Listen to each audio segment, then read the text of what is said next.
The Zinthari had rules about Earth's wildlife preserves. Rule 1, observe from orbit. Rule 2, never interact with the apex predators.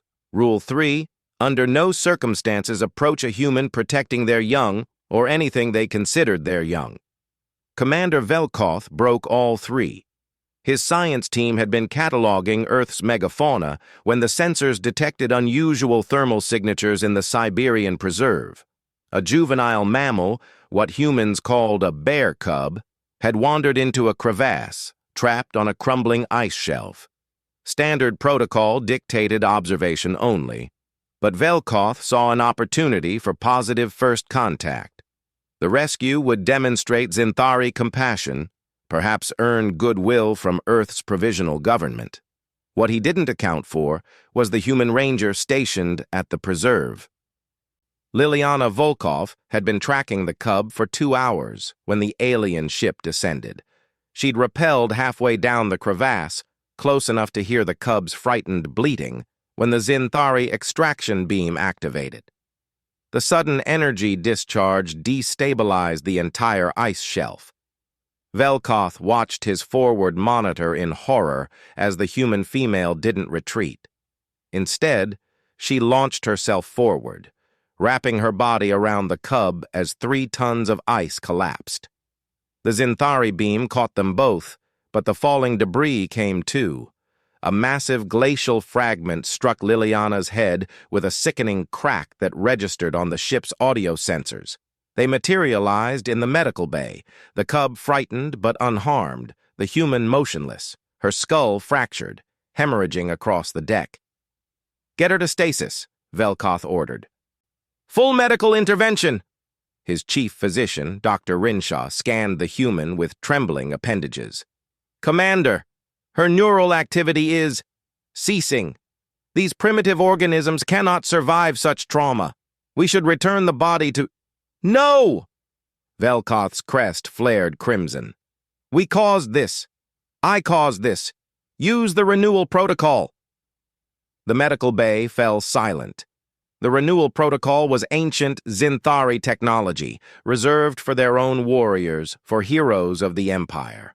It had never been tested on alien biology, certainly not on humans.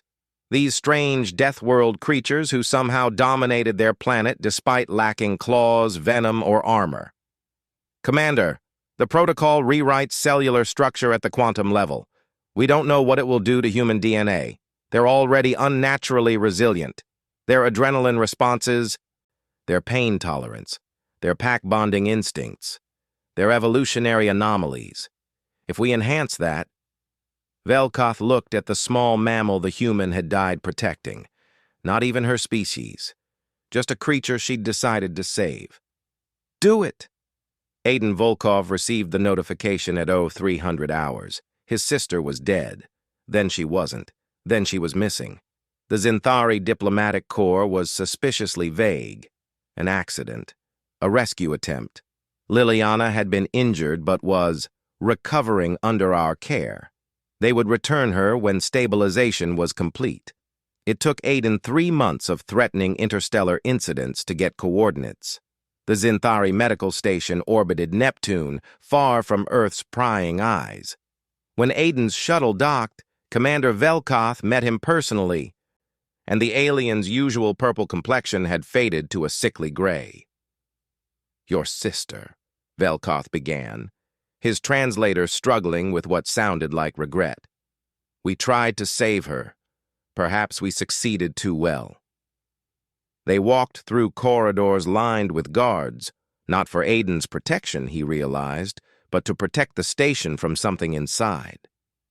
"The renewal protocol worked," Velkoth continued. "Her injuries healed within days.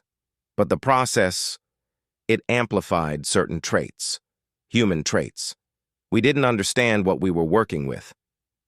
They stopped before a reinforced observation window. Beyond it was a chamber that looked more like a vault. "She's been asking for you," Velkoth said quietly. "We couldn't risk letting her leave before you arrived. We needed to ensure she remembered who she was." "What did you do to her?" "We saved her life, and in doing so, We may have created something that shouldn't exist. Velkoth activated the chamber. Slowly, the reinforced panels retracted. Liliana stood in the center of the room, and Aiden's breath caught. She looked like his sister, same dark hair, same sharp features, but her eyes reflected light like a predator's. Her movements carried an inhuman economy of motion, and when she smiled at seeing him, her expression held something ancient, something that made Velkoth's guards unconsciously step back. "Aiden," she said, her voice exactly as he remembered. "Did they tell you what happened?" "Some of it. I died protecting a cub that wasn't even my species." She laughed, the sound unsettling in its normalcy. "Very human of me, they say. The protocol didn't just heal me, it read my DNA, my neural patterns, my memories, and it enhanced what it found. Human endurance, human protective instincts, human stubbornness." She moved to the window, and though she didn't touch it, every Zinthari in the corridor tensed. "They're afraid of what they made," Liliana continued. "I healed from a shattered skull in 3 days. I broke restraints rated for their heavy combat units. During physical testing, I didn't stop when they told me to. I didn't know how. That's what terrifies them.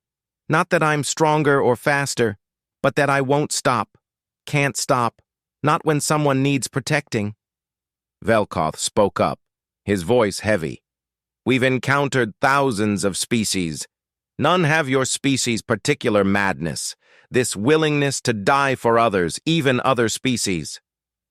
The protocol took that trait and made it absolute. She is functionally immortal now, her body regenerating from almost any injury. And her psychological profile suggests she will spend that immortality doing exactly what she did in that crevasse. Protecting, saving, fighting." Aiden looked at his sister, really looked, saw the weight in her eyes, the understanding of what she'd become. "I'm going home," Liliana said firmly. "They can't keep me here, and we both know it. The question is, will you help me explain to the world what happened? Or do I have to do this alone?" Aiden smiled, recognizing the sister he'd always known beneath whatever else she'd become. "You threw yourself over a bear cub, Lil. You think I'm surprised you came back as something that scares aliens?" Behind them, Velkoth made a sound that the translator rendered as a resigned sigh. "Then Earth should prepare," the commander said quietly. "We've tried to contain her. We failed. Now she's your world's problem, and its greatest protector."